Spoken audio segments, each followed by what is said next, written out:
chamar do Peru, quando ninguém me conhecia aqui no Brasil. O pastor Paulo estava, não, que deve estar aqui, não sei. O pastor que se atreveu a me nomear diretor de jovens de uma união, o pastor Floriano Xavier dos Santos, que não sei se está também aqui. E assim como ele, está lá. Que bom, pastor. Olha, é uma alegria. Esses dois homens, pastor Paulo, pastor Floriano, significam muito, muito na minha vida. E assim como eles, eu já abracei Jeff, Osmundo, tantos outros pastores, pastor Perestrelo, que foi meu primeiro tesoureiro aqui no Brasil. Tanta gente querida, a quem eu não posso esta manhã poder abraçar pessoalmente, mas obrigado por tudo que vocês significaram, pelas pegadas que vocês deixaram na vida de muita gente, inclusive na minha. Quando eu era jovem, não? E imaginem, eu já estou aposentado, Natanael, estou orando por você, um grande amigo, tanta gente linda aqui. Bom, vamos abrir a palavra de Deus, queridos. Romanos capítulo 5. Deixem-me, eu decidi pregar 2 sermões de Romanos, esta sexta e sábado aqui. Deixem-me pregar o versículo 5:1, Romanos 5:1. O livro de Romanos, honestamente, queridos, daria para pregar se um pastor decidisse pregar somente o livro de Romanos, e se ele pregar todo sábado, quarta, domingo, eu acho que em menos de 3 anos ele não acaba o livro de Romanos, pela riqueza deste livro. E ele cobriria praticamente as doutrinas da igreja e cobriria os princípios da vida cristã de uma maneira admirável. O versículo 1 do capítulo 5 diz assim: justificados, pois, mediante a fé temos paz com Deus por meio de nosso Senhor Jesus Cristo. Já que tem a Bíblia aberta, leiam o último verso do capítulo 4.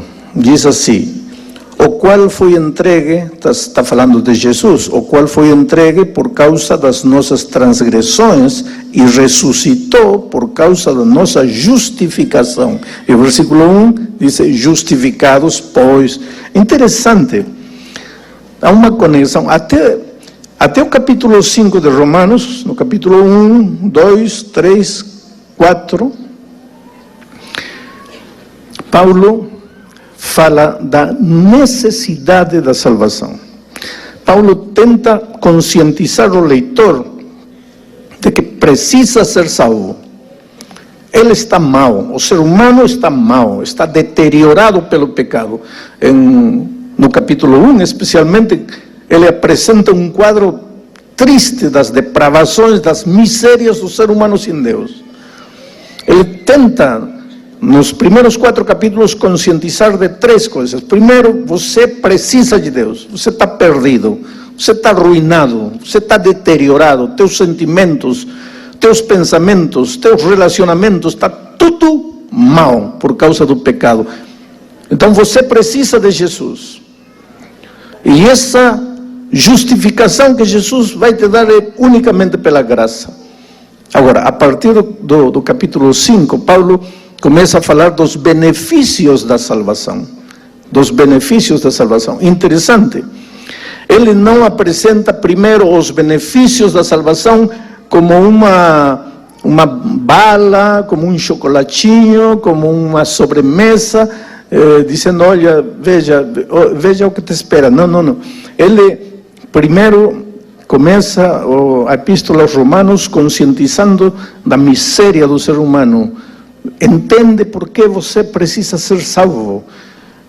Como dizem na gíria, cai na real, acorda. Não acha que você é bom, como o humanismo de nossos dias ensina. Não acha que você está em progresso. Pelo contrário, você está em deterioração permanente. Interessante que hoje Muitas vezes se enchem em estádios, auditórios enormes, apresentando, olha os benefícios. Você não vai ficar doente, você não vai ter isto, você não vai ser pobre, você vai sair das dívidas. Isso também é parte do Evangelho, querido. Às vezes nós, como igreja, somos tímidos em apresentar os benefícios da salvação. Achamos que nesta vida o cristão tem que sofrer, tem que chorar, porque a nossa glória está lá nos céus. Não é verdade. Não é verdade. É verdade que nesta terra haverão aflições, mas que o cristão tem que se rastejar no mundo, não é verdade. Agora, está errado quando o motivo para chamar as pessoas para a salvação são os benefícios. Deveríamos fazer como Paulo, trazer as pessoas para a salvação pela conscientização da sua necessidade. E aqui vem a participação maravilhosa do Espírito Santo, conscientizando o ser humano da sua realidade triste. Mas esse não é o meu tema, não vou analisar a Epístola aos Romanos. Meu tema é o capítulo 5, verso 1, e mais especificamente o termo paz. Diz: justificados, pois, mediante a fé, temos paz com Deus. Paz com Deus. Paz. A paz é o contrário do medo. O medo é ansiedade, é incerteza. O medo te amputa, te incapacita, te enfraquece. O medo te aniquila. O medo, a pior arma que o inimigo tem para destruir o ser humano é o medo. A paz é o contrário. Agora, pensa nisto. O primeiro sentimento negativo que o inimigo colocou no coração do ser humano quando pecou foi o medo. O medo. O primeiro sentimento negativo que o inimigo colocou no coração do ser humano quando caiu foi o medo. Era como se o diabo dissesse assim: colocando medo no coração do homem, não preciso fazer mais nada para destruí-lo, porque ele sozinho vai se destruir, ele sozinho vai acabar, ele sozinho vai se aniquilar. O medo. Agora, quando você vai a Jesus, diz Romanos 5:1, quando você vai a Jesus e é justificado por Ele, o primeiro sentimento que Deus coloca na tua vida é a paz, o contrário do medo. É interessante, você pode vir, ter chegado esta manhã aqui trazendo a sua vida rasgada, feita a pedaços, casamento destruído, endividado na vida financeira, pode estar doente, pode estar enfermo, pode estar com seus relacionamentos deteriorados, não consegue dormir, solidão, culpa, enfim, é um ser humano. Você vem numa reunião como esta para ouvir a palavra de Deus e ouve falar do Senhor Jesus Cristo, e você, na hora do apelo, se entrega a Jesus Cristo, esperando que desapareçam as dívidas, que desapareça a doença, que desapareçam as dificuldades no relacionamento familiar, etc, etc, etc. E você vai à frente para se entregar a Jesus, esperando todas essas bênçãos maravilhosas que todo ser humano precisa, e Jesus, em lugar de resolver teu problema de dívidas, em lugar de fazer cair um emprego do céu, em lugar de acertar o relacionamento familiar, Ele, quando você chega aqui à frente, Ele te dá paz. E às vezes você pode olhar para Deus e dizer: espera um pouco, Senhor, está tudo bem, eu preciso de paz, tudo isso, mas primeiro me ajuda a resolver as dívidas, primeiro me ajuda a arrumar um emprego, primeiro me sara, me cura, me levanta. E Ele, em lugar de fazer tudo isso, te dá paz. Por quê? Isto é interessante, querido. Por quê? Primeira razão: porque o primeiro sentimento negativo que o inimigo colocou no coração humano quando pecou foi o medo, contrário da paz. Agora, o primeiro sentimento que Deus coloca em teu coração quando você é justificado é o contrário do medo, a paz. Por quê? Porque uma pessoa com paz no coração é o melhor instrumento para a realização dos grandes milagres divinos. Porque há dois tipos de milagres: os milagres sobrenaturais e os milagres naturais. Os milagres sobrenaturais, você andar por cima da água e não se afundar, um corvo trazer um pedaço de glúten para você quando está com fome, você cair na cova dos leões famintos e o anjo do Senhor vir e fechar a boca dos leões, o mar vermelho, um mar de dificuldades se abrir. Deus é Deus, querido. Esses são milagres sobrenaturais. E por favor, dê a Deus o direito de ser Deus. Acredite em Deus, não se atreva a duvidar do poder de Deus. Porque se alguém está com câncer esta manhã, pode sair de aqui curado. Deus é Deus. Não duvide neste mundo racionalista, pragmático, não se atreva a duvidar do poder de Deus, querido. Eu tive um grande amigo, pastor. A emoção é tão grande. Jerry Patzer, presidente da União Norte da Califórnia, um grande homem. Ele um dia disse: eu não sei por que tanta gente não consegue aceitar que um grande peixe, vamos dizer que seja uma baleia, eu não sei como tanta gente não consegue entender que um grande peixe engoliu Jonas. O teve dentro da barriga 3 dias, não o digeriu, e 3 dias depois o jogou vivo. Ele dizia: eu não entendo como tem gente que não pode aceitar isso, porque conhecendo o Deus que conheço, dizia ele, se a Bíblia dissesse que Jonas engoliu uma baleia, a teve na barriga 3 dias, não a digeriu, e 3 dias depois a jogou viva, conhecendo o Deus que tenho, eu acreditaria. E no entanto, meu querido amigo Jerry Patzer morreu com um câncer na flor da vida. Como você entende essas coisas? Querido, Deus é Deus e pode fazer milagres sobrenaturais na hora que Ele quiser, quando Ele quiser, com quem quiser e porque Ele quer. Milagres divinos sobrenaturais não são atribuições humanas. Mas a maioria dos grandes milagres divinos são milagres naturais. E para a realização dos milagres naturais, o instrumento é você. Porém, você justificado e você com paz em seu coração. Você justificado e você com paz em seu coração. Vou contar uma experiência. Um dia eu estava na divisão e trabalhava ainda.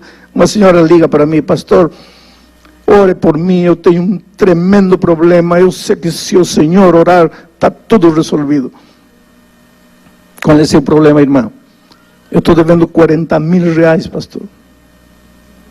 E meu marido ganha 800 reais por mês. E eu não trabalho afora porque eu cuido da casa. Agora me diga uma coisa. Uma família que recebe 800 reais por mês poderá pagar uma dívida de 40 mil reais? É problema ou não é problema? Problemão. E ela disse: e o pior de tudo, pastor, é que meu marido não sabe que estou devendo 40 mil reais. E o pior de tudo, pastor, é que eu peguei dinheiro com agiotas e eles estão me ameaçando com me matar se eu não pagar. E por que você não conta para seu marido? Porque ele me mata, pastor. Essa mulher não tinha saída. Se não paga, os agiotas matam. Se conta,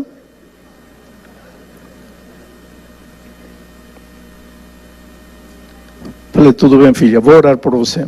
Qual é o seu problema? 40 mil reais, pastor. Não. Eu estou perguntando qual é o seu problema. 40 mil reais, pastor. Não, filha, você não está entendendo. Você deve 40 mil reais. Isso eu sei. E eu creio em você. Eu estou perguntando qual é o seu problema. Pastor, 40 mil reais. Eu não estou mentindo, pastor. Para que eu ia ligar para o Senhor para mentir? Falei, filha, quer dizer que se eu fizer uma oração e o Senhor mandar um corvo trazendo no bico 40 mil reais, teu problema está resolvido. Ai, pastor, estaria resolvido. Filha, teu problema não estaria resolvido, porque teu problema não são os 40 mil reais. Pastor, sim, não, filha. Teu problema é outro, teu problema está no coração. Por que você se empresta dinheiro quando você sabe que não pode pagar? Por que você oculta a verdade de seu esposo? Você traz uma ferida no coração e você não percebe. E enquanto essa ferida não for curada, teu problema não está resolvido. Porque Deus te manda 40 mil reais hoje, próximo ano você vai me ligar, pastor, 10 mil reais. Aí, 6 meses depois, pastor, 5 mil reais. 5 anos depois, pastor, 50 mil reais. Teu problema não é dinheiro. Não estou dizendo que não precise. Não estou dizendo que você não deve. Teu problema está no coração. Há uma ferida que sangra e se manifesta no fato de procurar dinheiro quando você sabe que não vai pagar. Ela começou a chorar no telefone. E me disse, pastor, o senhor é um profeta. Mas por que, filha? Eu disse, pastor, o senhor acaba de descrever minha vida. Eu nasci no interior de Pernambuco, numa cidade pequenina. Meus pais eram pobres. De criança eu só ouvia 3 coisas. Não se pode, não tem dinheiro, somos pobres. Queria um picolé, somos pobres, não tem dinheiro, não se pode. A escola ia de excursão, somos pobres, não tem dinheiro, não se pode. Pastor, isso me massacrava. Somos pobres, não tem dinheiro, não se pode. Aí quando eu fiquei maior, eu comecei a gastar. Mas que dinheiro? Aprendi a me emprestar dinheiro. E gastava. E, pastor, um dia chegou um momento em que eu devia a metade da cidade pequena onde eu morava. Eu não podia sair na rua que alguém já estava me cobrando. Aí pensei, que faço? Saí na rua, na estrada, uma noite, peguei carona com um caminhoneiro, vim para São Paulo. Cheguei em São Paulo. E quando cheguei em São Paulo, levantei as mãos para cima e disse, graças, meu Deus, aqui vou começar de novo. Como vai começar de novo, deixando lá? Oh, querido, jamais se começa de novo sem consertar o passado. Não tem jeito de começar de novo.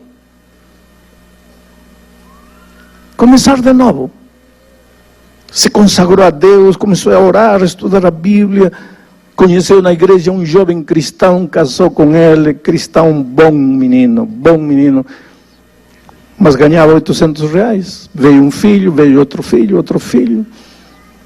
E agora estava devendo 40 mil reais. E agora? Ia fazer o quê? Fugir de São Paulo, ir para Tóquio. E quando devesse a metade de Tóquio, ia ir para onde? Para a Lua. Você vê que a dívida não era o problema, querido. O que você diria esta manhã se eu te dissesse assim? A enfermidade que você tem no corpo não é problema. Aí você diria, pastor, para você não é problema, porque você está bem. Mas olhe para mim. O que você diria se eu te dissesse hoje que a falta de emprego não é problema? O que você diria se te dissesse que o fato de você não conseguir uma noiva, um noivo, não é problema? O que você diria se eu te dissesse que o fato de o casamento estar se fazendo pedaços, que nesse relacionamento deteriorado, a tua esposa não é o problema, o teu marido não é o problema? O que você me diria? Você diria, pastor, que o senhor não conhece a minha situação, mas se conhecesse de perto, veria que sim é problema. Não é problema. O problema, querido, 99% dos problemas não estão fora da gente. 99%, não estou exagerando, 99% dos problemas estão dentro da gente. Lembra quando Pedro e seus companheiros estavam no mar da Galileia e Jesus apareceu aquela noite? Havia vento, havia tempestade, havia trovão, havia escuridão. E se você perguntasse a Pedro e aos discípulos, qual é o problema? Eles diriam, como qual é o problema? Não está vendo, está escuro, está chovendo, a água está entrando, vamos afundar, esse é o nosso problema. Não era o problema. Porque quando Jesus chegou na vida deles, não acalmou a tempestade, não fez o sol sair, não parou o vento, as ondas continuaram gigantescas. O que fez Jesus aquela noite quando chegou? Resolveu o problema. Mas então como continuou a tempestade? Porque a tempestade não era problema, o problema era o coração. E quando Jesus chegou aquela noite, arrancou o medo do coração, colocou a paz, a segurança, a certeza. E aí esse covarde Pedro que estava achando que ia morrer, que ia afundar, quando o medo foi arrancado do seu coração, quando a paz, a certeza entrou em seu coração, esse Pedro se levantou e começou a andar em meio da água. O vento continuava, a crise continuava, as dificuldades continuavam. Que me importa? Estou curado. E em nome de Jesus foi capaz de andar por cima da água. O problema, querido, é nosso coração. Não é que teu marido é mulherengo, é que você é ciumenta. Aliás, de mulherengo quero dizer algo, entre parênteses, para os homens. Espero que não haja nenhum mulherengo aqui. Mas os psicólogos estão discutindo ultimamente que uma das causas que levam o homem a ser um mulherengo é o medo. Que é isso? Medo. Medo de quê, pastor? Medo de não ser homem. E como tem medo de não ser homem, precisa se afirmar como homem. E a melhor maneira de se afirmar como homem, sai com uma, sai com outra, e em cada saída o que está gritando seu inconsciente é: sou homem, sou homem, sou homem. Quando você é homem, não precisa se afirmar, você é homem. Mas tem que ter paz no coração para isso. Se você não tiver paz, pues está mal. Paz no coração. E quando você vai a Jesus, a primeira coisa que ele faz é arrancar o medo que o inimigo te colocou e agora coloca paz em teu coração.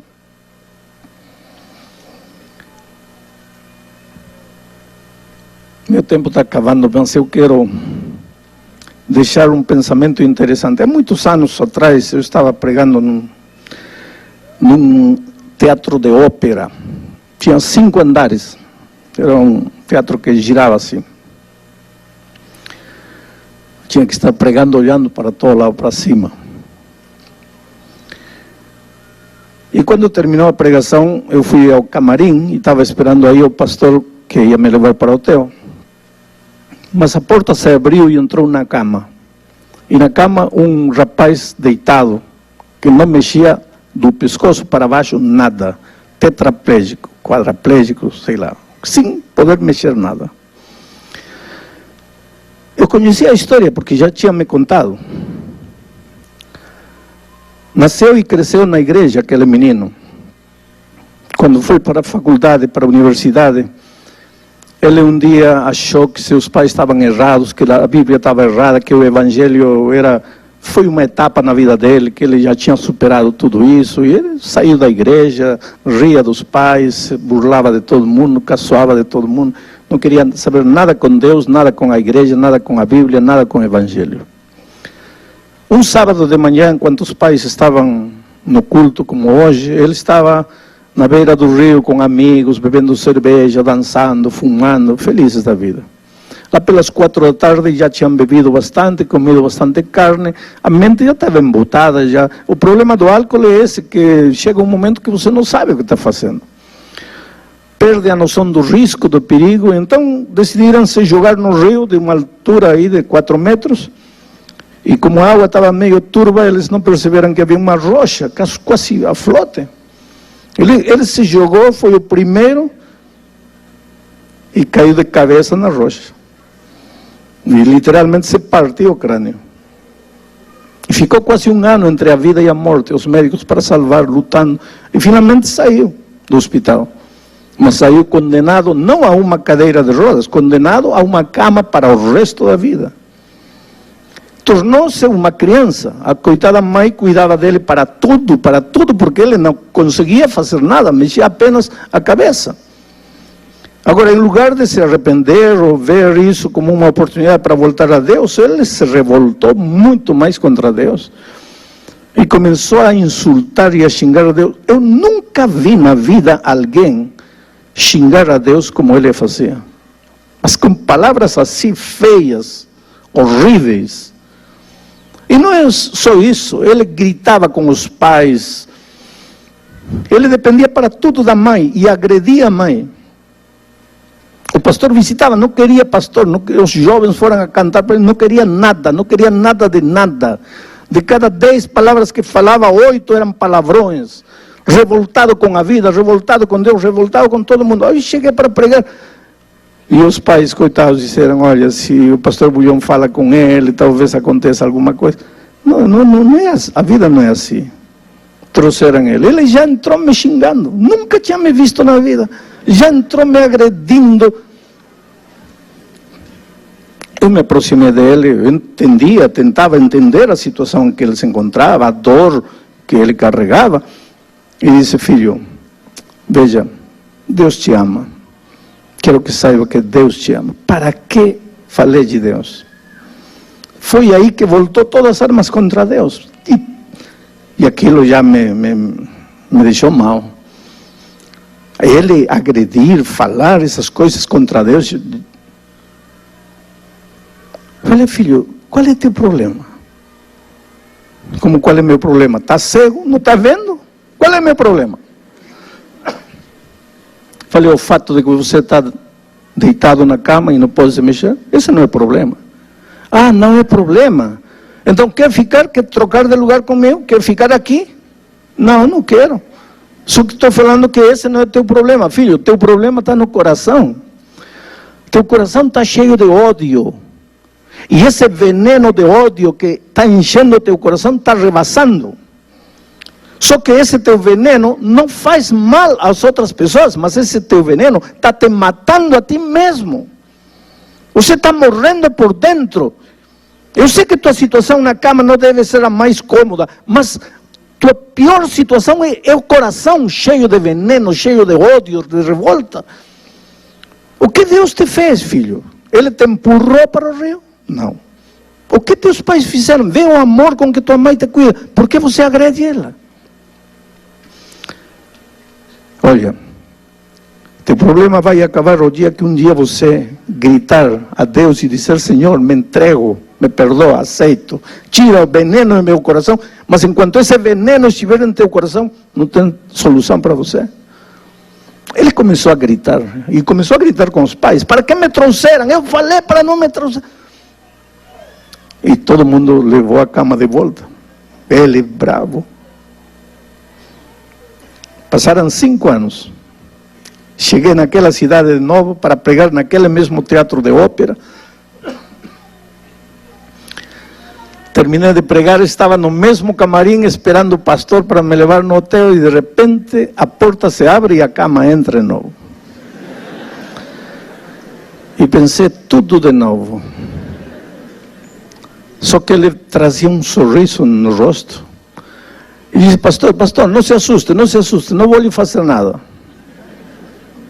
E chegou perto e disse, pastor, eu só vim para lhe agradecer. Obrigado, pastor. A última vez eu fui malcriado, eu quero lhe pedir desculpas. Falei, filho, não. Eu acho que quem tem que pedir desculpas sou eu. Eu acho que naquele dia eu não te disse o que você estava querendo ouvir. Ele disse,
Não, pastor, você não me disse o que eu queria ouvir. Você me disse o que eu precisava ouvir.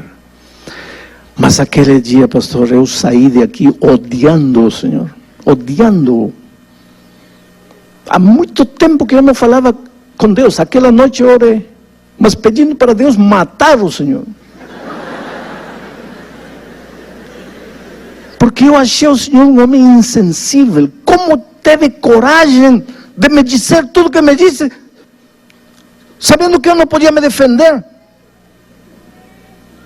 Mas, pastor, até aquele dia todo mundo me passava a mão na cabeça e dizia: coitadinho, coitadinho, coitadinho. Eu me sentia um coitadinho. Mas aquele dia, pastor, o Senhor me disse coisas que me doeram, mas depois, quando eu fui para casa, fiquei pensando.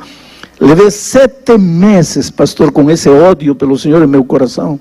Só que sua voz não saía do meu ouvido. Filho, teu problema não é o estado em que você está, teu problema é teu coração cheio de ódio. E esse ódio está te matando a ti. E essa situação vai acabar quando você olhar para Deus e clamar por perdão e suplicar. E, pastor, uma noite, na madrugada, eu não conseguia dormir, comecei a chorar a gritos. E disse: Senhor, arranca este sentimento negativo do meu coração, arranca o medo, o ódio, me cura. Meus pais chegaram assustados. O que foi?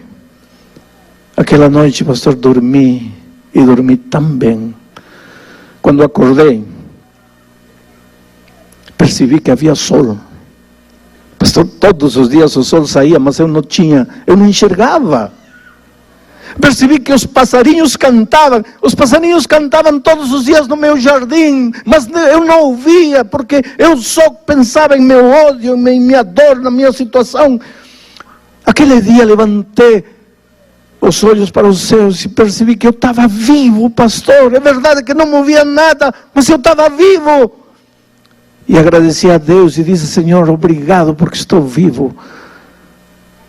Todos os dias, pastor, às noites eu acordo ou durmo dizendo a Deus: Senhor, me faz acordar com alegria, com paz em meu coração. Nestes anos, 5 anos que passaram, pastor, eu tenho trazido mais de 20 jovens para a igreja. Mas como 20? Como? Como você faz isso? Ah, pastor, é que os jovens da igreja me levam, e eu peço para eles me levarem na boca do lixo da cidade, onde está a prostituição, as drogas. Os jovens cantam com violão, depois eu prego, deitado na minha cama. Muitas pessoas se aproximam, talvez até por minha situação, e eu digo: eu era como vocês. E conto toda a minha vida, e conto como aconteceu o acidente, e digo como era revoltado e como Deus colocou paz no meu coração. E falo para eles: vocês estão esperando chegar a meu estado para voltar os olhos de Deus? Pastor, já trouxe mais de 20 jovens para Cristo. E todo dia lhe digo: Senhor, deixa-me viver para continuar trazendo gente para ti. E, pastor, eu pintei um quadro e quero lhe mostrar. E aí trouxeram o quadro. Falei: mas filho, como você pintou se você não mexe nada? Ah, disse pastor, esse era meu problema quando eu não tinha entregado a vida a Cristo. Eu me olhava no espelho e só via o que não mexia. Hoje, para que eu vou me preocupar com o que não mexo, se não me serve para nada? Então, o único...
que eu olho no espelho, eu que mexo.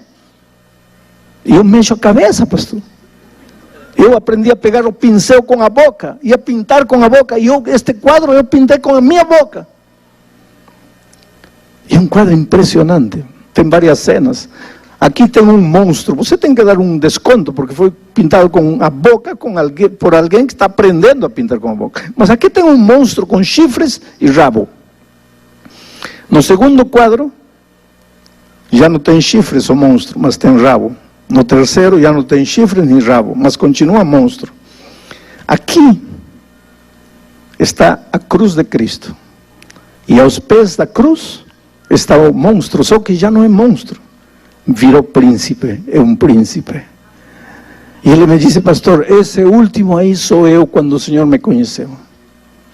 Esse príncipe sou eu hoje, transformado por Jesus. Oh, querido, eu tenho encontrado tanta gente jovem que pode andar, pode correr, pode pular, pode fazer tudo e quer morrer. E diz, pastor, a vida não